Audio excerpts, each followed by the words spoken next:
When I enrolled as an undergraduate at the University of Pennsylvania, my grandmother gave me a manuscript written by her great-grandfather, J.B. Stratford. It was a memoir that began with J.B.'s father buying his own freedom from enslavement in Versailles, Kentucky, and continued through J.B.'s life as a successful business owner and hotelier in Tulsa, Oklahoma. It was by reading this memoir that I understood a part of family history that had only been spoken about in whisper. The Tulsa race massacre that had destroyed our family business and criminalized our patriarch, J.B. Stratford. Educated at Oberlin College and Indianapolis Law School, J.B. had a hotel business in Tulsa that would have been worth over $2 million in today's money. His hotel, the 54-room Stratford Hotel on the historic Greenwood Avenue, was sacked and burned to the ground during the Tulsa race massacre of 1921, along with over 30 square blocks of Black-owned property, causing him to flee to Kansas and later to Chicago to save his own life. He was falsely indicted for inciting the riot by an inflamed white grand jury for daring to stand up with his community to stop a mob from breaking into the jail and lynching a Black teenager named Dick Rowland, sparking the backlash which ended in the grievous massacre. My family worked to get these charges against JB dropped posthumously.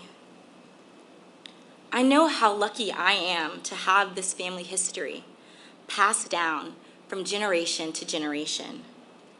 This history was the one thing that they were not able to steal from us. But as thankful as I am to know my history, I understand that history has no firm line to divide it from the present.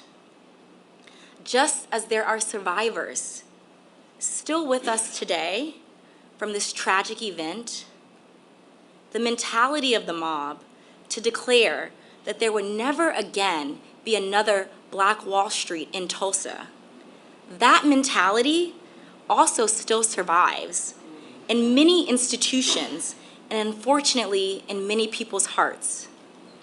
Today, we welcome President Joe Biden here to stand beside us as we continue the fight for justice for the survivors and descendants of the Tulsa massacre. He understands that as a nation, we are and we must be strong enough to confront the dark periods of our history with a bold agenda of equity, repair, and healing. J.B. Stratford died without seeing justice for the crimes against him and his community. But I am sure we will see justice in my lifetime, thanks to the efforts of all of you here joining us today. And now, I introduce to you President Joe Biden.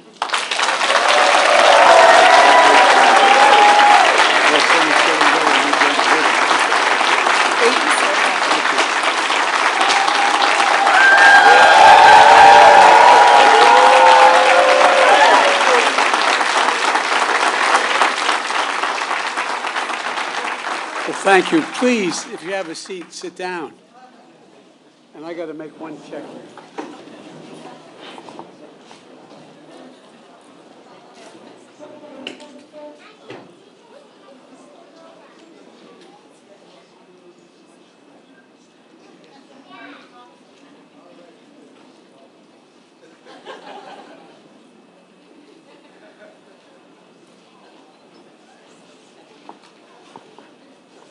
I just had to make sure the two girls got ice cream when this is over.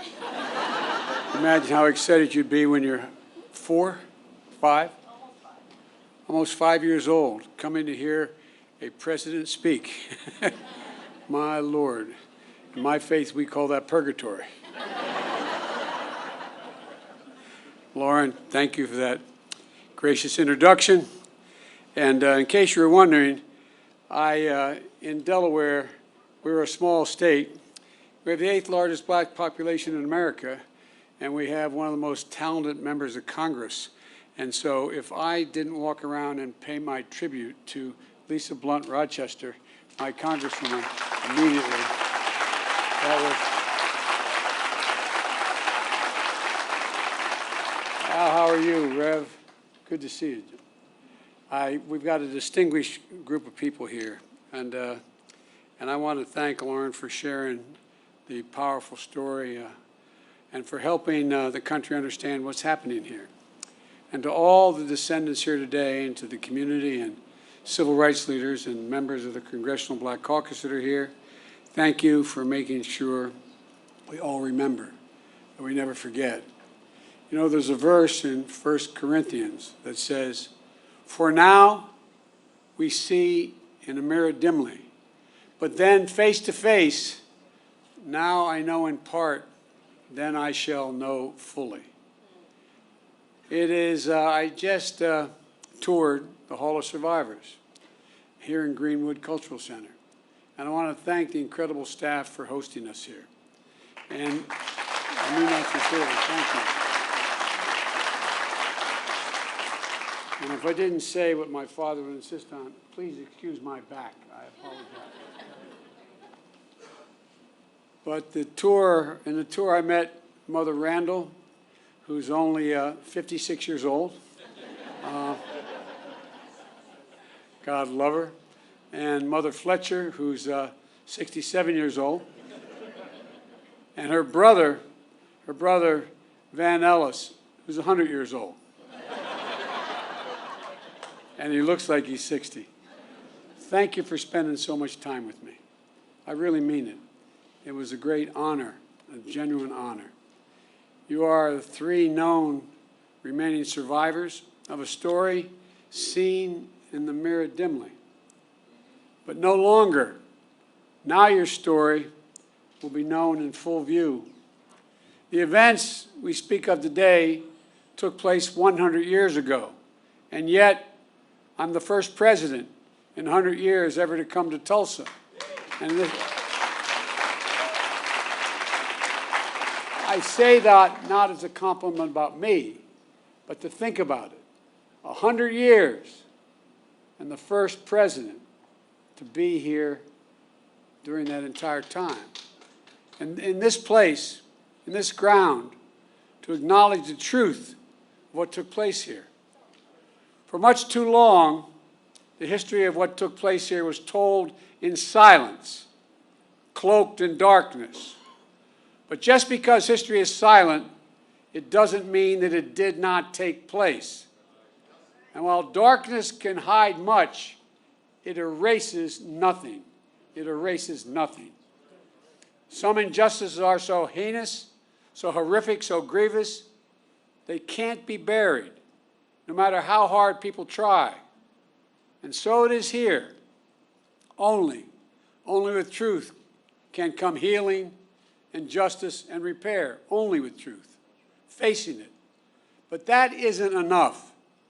First, we have to see, hear, and give respect to Mother Randall, Mother Fletcher, and Mr. Van Ellis.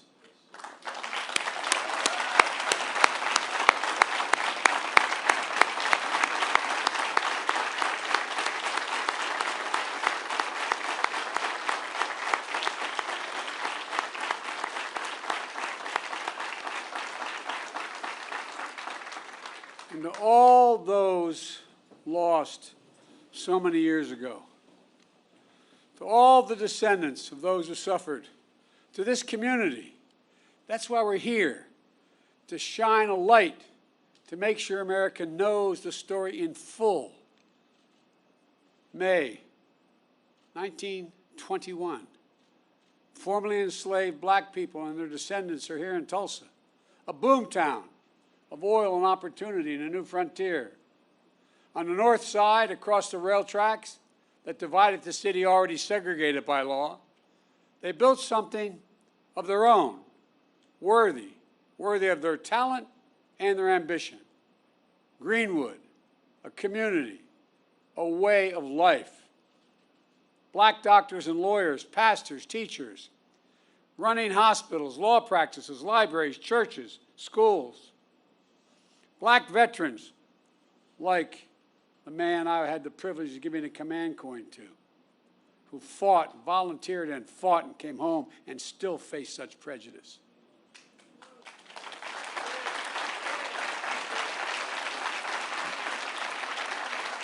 Veterans have been back a few years helping after winning the First World War, building a new life back home with pride and confidence. For a mom, and there were at the time, mom and pop black diners, grocery stores, barbershops, tailors, the things that make up a community. At the Dreamland Theater, a young black couple holding hands, falling in love. Friends gathered at music clubs and pool halls, at the Monroe family roller skating rink. Visitors staying in hotels like the Stratford. All around, black pride shared by the professional class and the working class, who lived together side by side for blocks on end. Mother Randall was just 6 years old. 6 years old, living with her grandma. She said she was lucky to have a home and toys and fortunate to live without fear. Mother Fletcher was 7 years old, second of 7 children, the youngest being Mr. Van Ellis, was just a few months old. The children, former sharecroppers, when they went to bed at night in Greenwood, Mother Fletcher says they fell asleep rich in terms of the wealth, not real wealth, but a different wealth, a wealth in culture and community and heritage. But one night changed everything. Everything changed. While Greenwood was a community to itself, it was not separated from the outside. It wasn't everyone, but there was enough hate, resentment, and vengeance in the community. Enough people who believed that America does not belong to everyone and not everyone is created equal. Native Americans, Asian Americans, Hispanic Americans, Black Americans, a belief enforced by law, by badge, by hood, and by noose that speaks to that lit the fuse. It lit it by the spark that it provided. A fuse of fury was an innocent interaction that turned into a terrible, terrible headline allegation of a black male teenager attacking a white female teenager. A white mob of 1,000 gathered around the courthouse where the black teenager is being held. Ready to do what still occurred, lynch that young man that night. But 75 black men, including black veterans, arrived to stand guard. Words were exchanged, then a scuffle, then shots fired. Hell was unleashed. Literal hell was unleashed. Through the night and into the morning, the mob terrorized Greenwood, torches and guns, shooting at will. A mob tied a black man by the waist to the back of their truck with his head banging along the pavement as they drove off. A murdered black family draped over the fence of their home outside. An elderly couple knelt by their bed praying to God with their heart and their soul when they were shot in the back of their heads. Private planes dropping explosives. The first and only domestic aerial assault of its kind on an American city, here in Tulsa. 8 of Greenwood's nearly 24 churches burned like Mount Zion across the street at Vernon AME. Mother Randall said it was like a war. Mother Fletcher says all these years later, she still sees black bodies around. The Greenwood newspaper publisher, A.J. Smitherman penned a poem of what he heard and felt that night. And here's the poem. He said, "Kill them, burn them, set the pace, teach them how to keep their place. Reign of murder, theft, and plunder was the order of the night." That's what he remembers in the poem that he wrote. 100 years ago, at this hour, on this first day of June, smoke darkened the Tulsa sky, rising from 35 blocks of Greenwood that were left in ash and ember, raised in rubble. Less than 24 hours,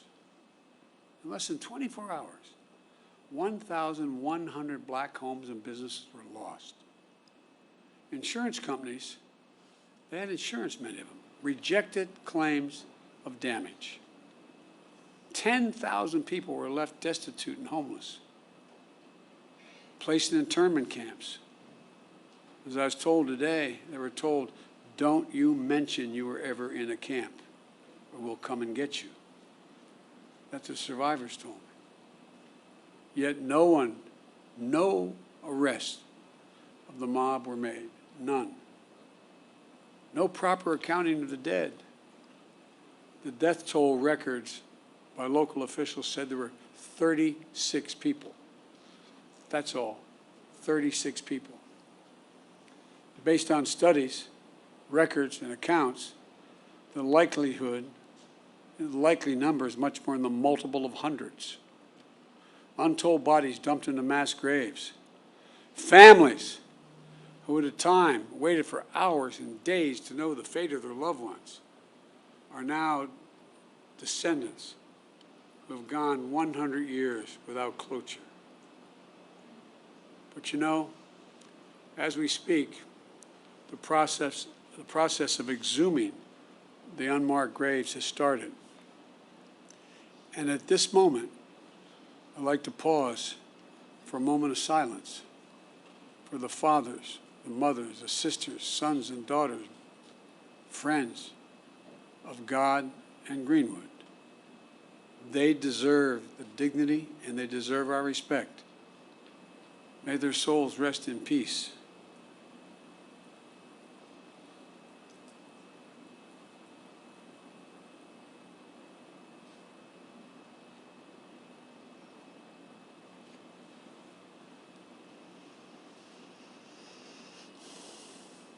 My fellow Americans, this was not a riot. This was a massacre.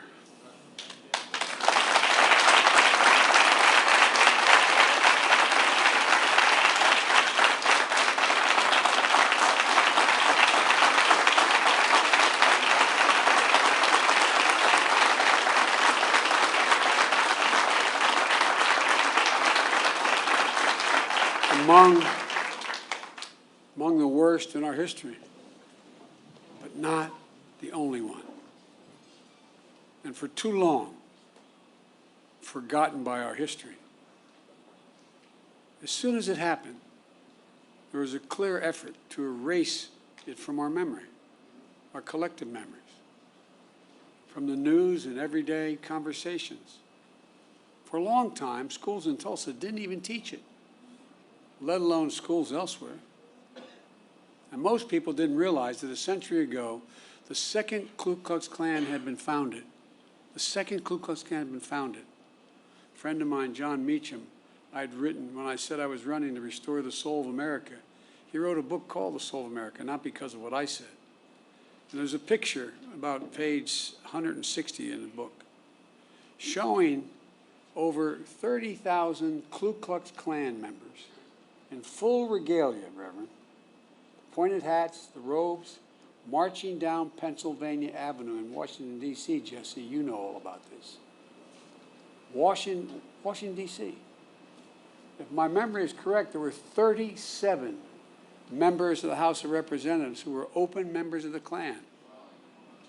There were 5, if I'm not mistaken, could have been 7, I think it was 5 members of the United States Senate, open members of the Klan. Multiple governors were open members of the Klan. Most people didn't realize that a century ago the Klan was founded just 6 years before the horrific destruction here in Tulsa. And one of the reasons why it was founded was because of guys like me who are Catholic. It wasn't about African Americans then. It was about making sure that all those Polish and Irish and Italian and Eastern European Catholics who came to the United States after World War I would not pollute Christianity. The flames from those burning crosses torched every region of the country. Millions of white Americans belonged to the Klan, and they weren't even embarrassed by it. They were proud of it. And that hate became embedded systematically and systemically in our laws and our culture. We do ourselves no favors by pretending none of this ever happened, or it doesn't impact us today, because it does still impact us today. We can't just choose to learn what we want to know and not what we should know.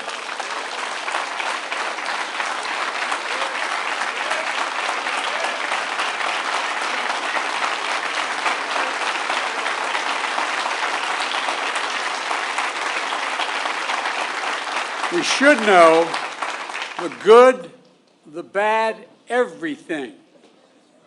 That's what great nations do.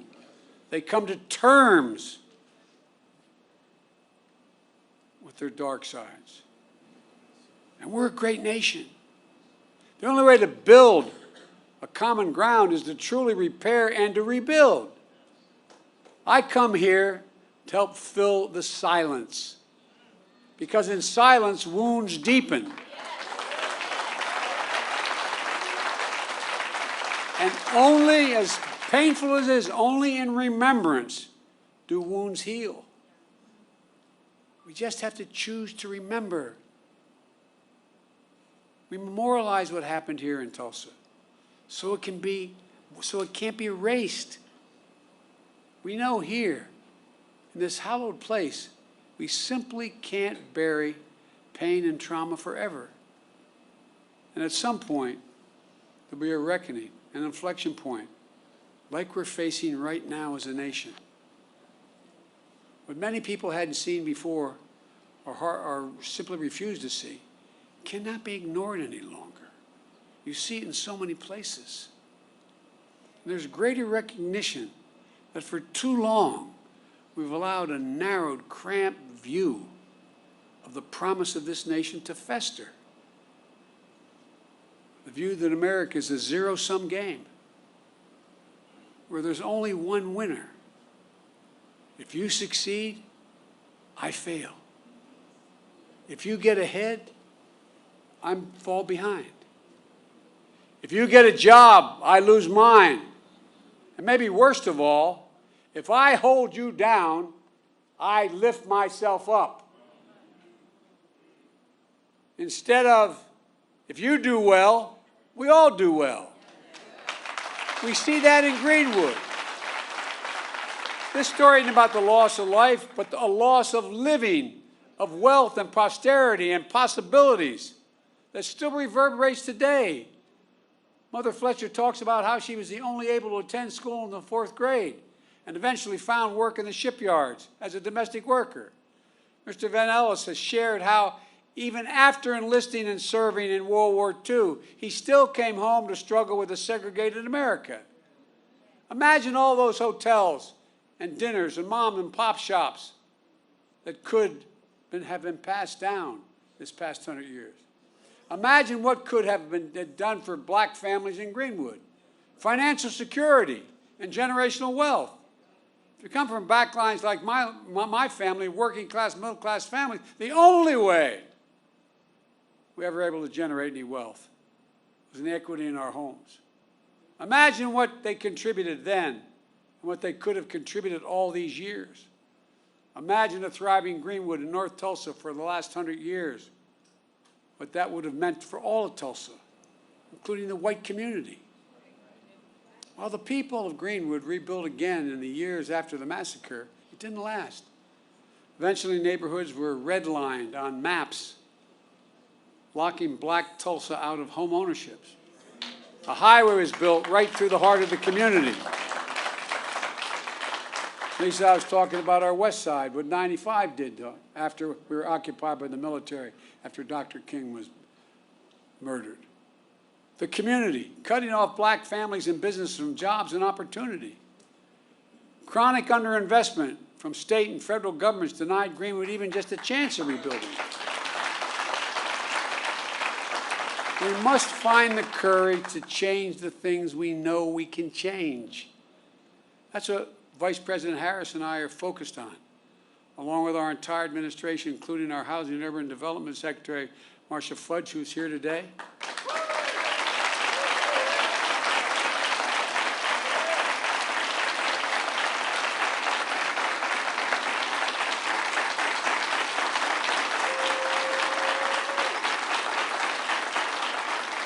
Because today we're announcing 2 expanded efforts targeted toward black wealth creation that will also help the entire community. The first is my administration has launched an aggressive effort to combat racial discrimination in housing.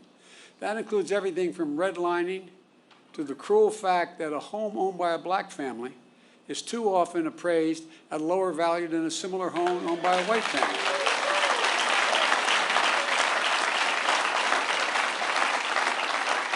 And I might add, and I need help if you have answered this one, I can't figure this one out, Congressman Horsford, but if you live in a black community and there's another one on the other side of the highway, it's a white community, it's built by the same builder, and you have a better driving record than the guy with the same car in the white community, you're getting paid more for your auto insurance. Shockingly, the percentage of black American home ownership is lower today in America than when the Fair Housing Act was passed more than 50 years ago. Lower today. That's wrong. And we're committed to changing that.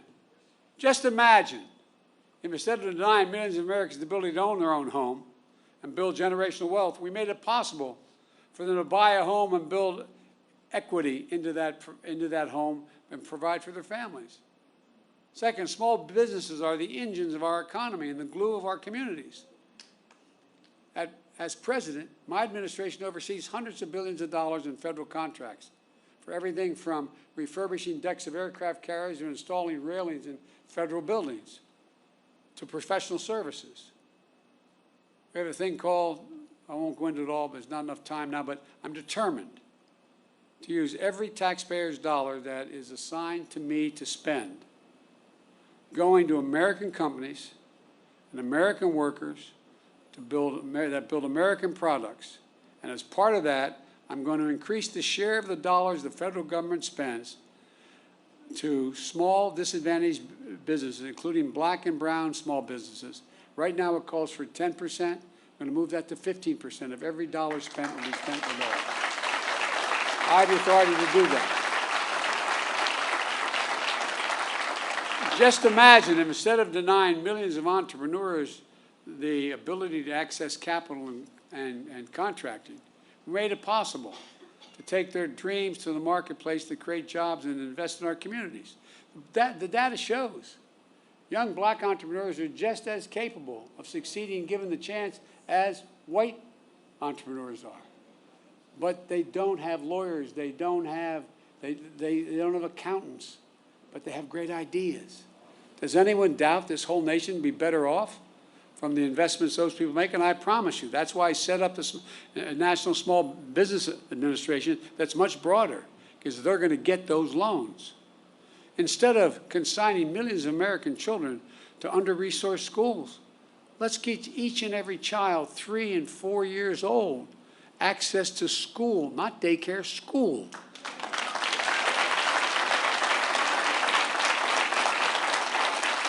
In the last 10 years, studies have been done by all the great universities. It shows that it will increase by 56% the possibility of a child, no matter what background they come from, no matter what.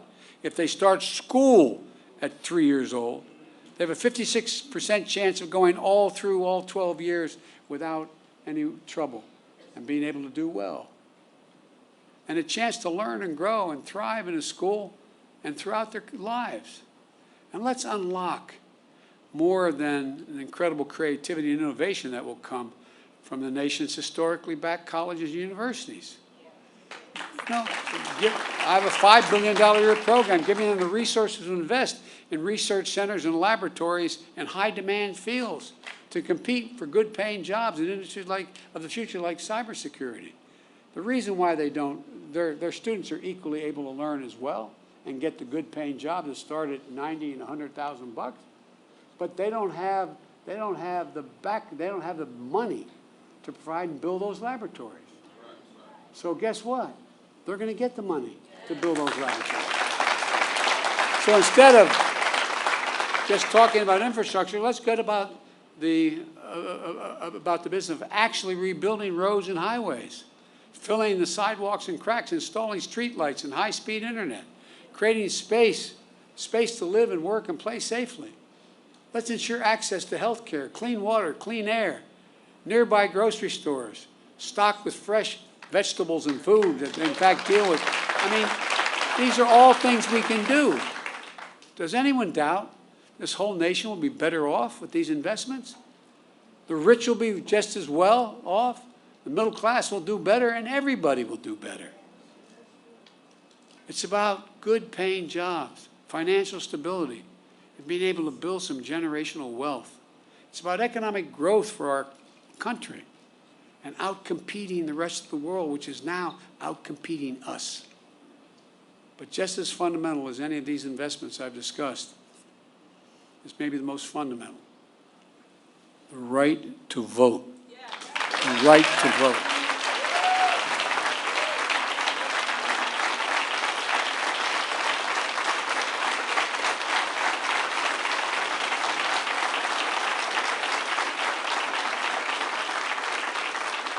A lot of the members of the Black Caucus knew John Lewis better than I did, but I knew him.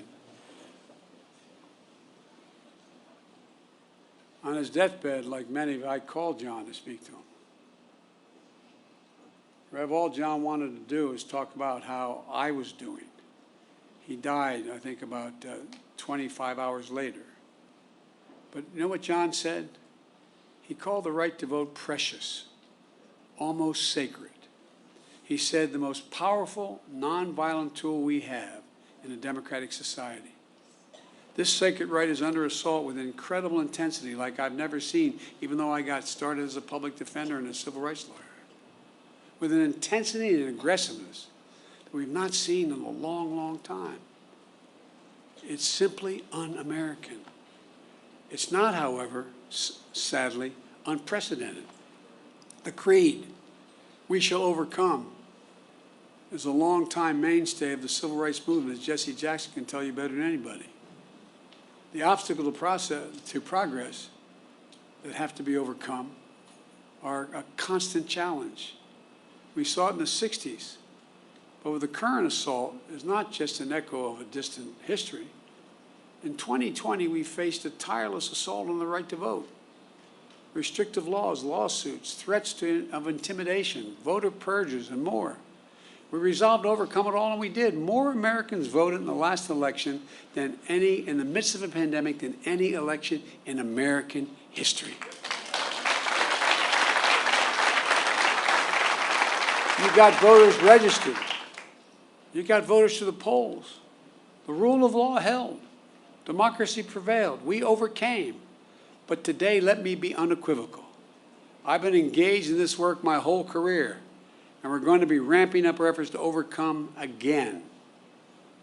I will have more to say about this at a later date, a truly unprecedented assault on our democracy, an effort to replace nonpartisan election administrators and to intimidate those charged with tallying and reporting the election results. But today, as for the act of voting itself, I urge voting rights groups in this country to begin to redouble their efforts now to register and educate voters. And in June should be a month of action on Capitol Hill. I hear all the folks on TV saying, why doesn't Biden get this done?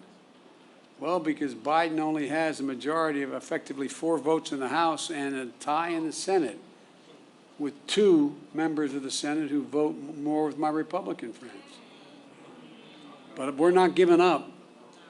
Earlier this year, the House of Representatives passed For the People Act to protect our democracy. The Senate will take it up later this month, and I'm going to fight like heck with every tool at my disposal for its passage. The House is also working on the John Lewis Voting Rights Act, which is critical to providing new legal tools to combat the new assault on the right to vote. To signify the importance of our efforts, today I'm asking Vice President Harris to help these efforts and lead them among her many other responsibilities. With her leadership and your support, we're going to overcome again, I promise you, but it's going to take a hell of a lot of work. And finally, we must address what remains the stain on the soul of America. What happened in Greenwood was an act of hate and domestic terrorism with the through line that exists today still. Just close your eyes. And remember what you saw in Charlottesville 4 years ago on television. Neo-Nazis, white supremacists, the KKK, coming out of those fields at night, Virginia, with lighted torches, the veins bulging on their, as they were screaming. Remember, just close your eyes and picture what it was. Well, Mother Fletcher said when she saw the insurrection at the Capitol on January the 9th, it broke her heart. A mob of violent white extremists, thugs, said reminded her of what happened here in Greenwood 100 years ago. Look around at the various hate crimes against Asian Americans and Jewish Americans. Hate that never goes away. Hate only hides. Jesse, I think I mentioned this to you. I thought after you guys pushed through with Dr. King, the Voting Rights Act and the Civil Rights Act, I thought we were moved. What I didn't realize, I thought we had made enormous progress, and I was so proud to be a little part of it. But you know what, Rev? I didn't realize hate's never defeated. It only hides. It hides. And given a little bit of oxygen, just a little bit of oxygen by its leaders, it comes out of there from under the rock like it was happening again, as if it never went away. And so, folks, we must not give hate a safe harbor. As I said in my address at the joint session of Congress, according to the intelligence community, terrorism from white supremacy is the most lethal threat to the homeland today. Not ISIS, not Al-Qaeda, white supremacists. That's not me. That's the intelligence community under both Trump and under my administration. 2 weeks ago, I signed into law the COVID-19 Hate Crimes Act, which the House had passed, and the Senate. My administration will soon lay out our broader strategy to counter domestic terrorism and the violence driven by the most heinous hate crimes and other forms of bigotry. But I'm going to close where I started. To Mother Randall, Mother Fletcher, Mr. Van Ellis, to the descendants, and to all survivors, thank you. Thank you for giving me the honor of being able to spend some time with you earlier today. Thank you for your courage. Thank you for your commitment. And thank your children and your grandchildren and your uncle and your nieces and your nephews. To see and learn from you is a gift, a genuine gift. Dr. John Hope Franklin, one of America's greatest historians, Tulsa's proud son, whose father was a Greenwood survivor, said, and I quote, "Whatever you do, it must be done in the spirit of goodwill and mutual respect and even love. How else can we overcome the past and be worthy of our forebears and face the future with confidence and with hope?"